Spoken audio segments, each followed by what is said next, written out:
नमस्कार, मैं doctor Ashima Asnani. I am a fertility consultant at ओमिया fertility new Delhi.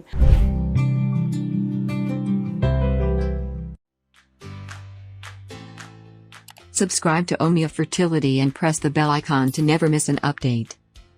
आज हम बात करने जा रहे हैं बहुत ही कॉमन प्रॉब्लम जो फीमेल्स को लगता है कि मेरी ओवरी में एक सिस्ट है। आज जानते हैं क्या है ये ओवेरियन सिस्ट जो लोगों को इतना परेशान कर रही है, कैसे ये आपकी फर्टिलिटी को इफ़ेक्ट कर सकती है। बेसिकली ओवेरियन सिस्ट क्या है? एक पानी का बुलबुला है जो आपकी ओवरी में होता है।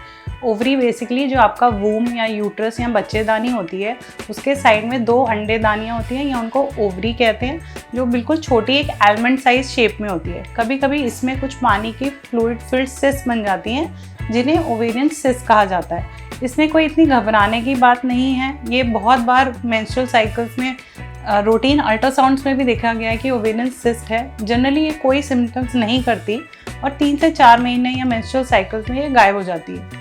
बट कभी कभी ये जब फ्लूइड फिल्ड सिस्ट है ये बर्स्ट हो जाए या ये ट्विस्ट हो जाए तो ये कुछ सिवियर सिम्टम्स कर सकती है और आपको परेशानी दे सकती है। तो आज हम बात करेंगे कि कब आपको डॉक्टर को कंसल्ट करना है, क्या इसके सिम्टम्स हो सकते हैं और किस किस प्रकार की ये ओवेरियन सिस्ट हो सकती हैं। तो पहली जो मैं बात कर रही हूँ कि कब आपको एक डॉक्टर को कंसल्ट करना है। अगर आपको पता है कि आपको ओवेरियन सिस्ट है या आपके रेगुलर अल्ट्रासाउंड एग्जामिनेशन में आता है कि आपकी ओवरी में सिस्ट है, तो जनरली रूटीन गायनिक चेकअप्स में इनका साइज़ देखा जाता है। पर कभी कभी आपको अगर बहुत सिवियर सिम्टम्स आ रहे हैं, बहुत शूटिंग पेन हो रहा है या आपके लोअर एब्डोमेन में बहुत सिवियर पेन है या आपको लाइट हेडेडनेस हो रही है या वीकनेस हो रही है बहुत ज़्यादा, तो हो सकता है कि ये ओवेरियन टॉर्जन के सिम्टम्स हो, जो ओवरी की जो सिस्ट है वो ट्विस्ट हो गई है। अब जो कॉमनली नॉर्मली आप ये ओवेरियन सिस्ट के सिम्टम्स हो सकता है कुछ भी सिम्टम नहीं हो, और जो कुछ सिम्टम्स आप फील कर सकते हैं वो है कि आपके एब्डोमेन में निचले हिस्से में कोई फुलनेस है, ब्लोटिंग है या एक डल एक है या आपकी मेंस्ट्रुअल साइकिल्स में वो इरेगुलरिटी कर रहा है, पीरियड के साथ आपको क्रैम्प्स आ रहे हैं। तो ये सब सिम्टम्स हैं जो कहीं दर्शा सकते हैं कि हाँ शायद मेरी ओवरी में एक सिस्ट है। अब ये किस किस प्रकार की सिस्ट होती है और ये बनती कैसे है सिस्ट, इस बारे में बात करते हैं। जो ओवरी है उसमें पूरी मेंस्ट्रुअल साइकिल्स में आपका जो है फॉलिकल्स बनते हैं, उसमें से एग रिलीज़ होता है। तो कुछ सिस्ट होती हैं जिन्हें फंक्शनल सिस्ट बुलाया जाता है। फंक्शनल सिस्ट में क्या होता है, जब आपका जो है फॉलिकल जो है जिसमें से एग रप्चर होता है, वो फॉलिकल में से अगर एग जो है रप्चर होकर बाहर नहीं आए तो वो एक फ्लूइड फिल्ड सिस्ट बना देता है जिसे फॉलिकुलर सिस्ट कहते हैं।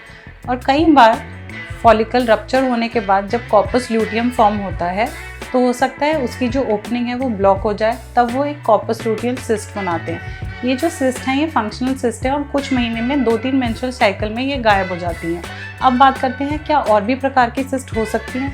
हाँ, कुछ प्रकार की और सिस्ट हैं जिन्हें कहते हैं, जैसे एक सिस्ट एडेनोमा नाम की सिस्ट है जो ओवरी के जो ऊपरी सेल्स हैं, जनरली ये म्यूकस फिल्ड सिस्ट होती हैं और ये कई बार काफ़ी बड़ी भी हो सकती हैं। सेकेंड टाइप की जो सिस्ट एडेनोमा के साथ में जो सिस्ट देखी गई हैं वो एंडोमेट्रियोसिस वाली सिस्ट हैं, जो काफ़ी पेशेंट में जिनको एंडोमेट्रियोसिस की प्रॉब्लम है उनमें देखी गई है। जिसमें क्या होता है, यूट्रस के परत जिसे एंडोमेट्रियम कहते हैं, जब वो ओवरी में आकर वहाँ पे एक सिस्ट बना दे तो उसे एंडोमेट्रियोमा कहते हैं। डर्मोइड या टेरेटोमा नाम की भी सिस्ट देखी गई है, जिसमें क्या होता है, जो सेल्स होते हैं ओवरी जिससे एग्स फॉर्म होते हैं, बेसिकली इनमें स्किन, टीथ या हेयर भी फॉर्म होते हैं। ये सारी जो सिस्ट हैं ये काफ़ी बड़े साइज़ की हो सकती हैं और जब ये बड़े साइज़ की होंगी तब आपको ये पेन या ये टॉर्जन वगैरह जो है ये सिम्टम्स करवा सकती हैं।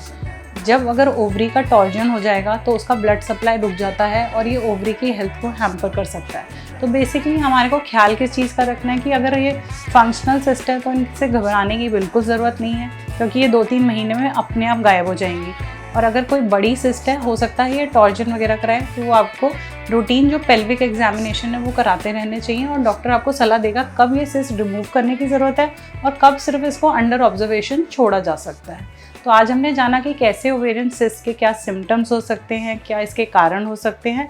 तो बस एक रूटीन गायनिक चेकअप अगर आपकी ओवेरियन सिस्ट है तो वही बहुत है, इससे ज़्यादा घबराने की कोई बात नहीं है। अगर आप इसके बारे में और जानकारी चाहते हैं, you can contact us at ओमिया fertility new Delhi. Thank you.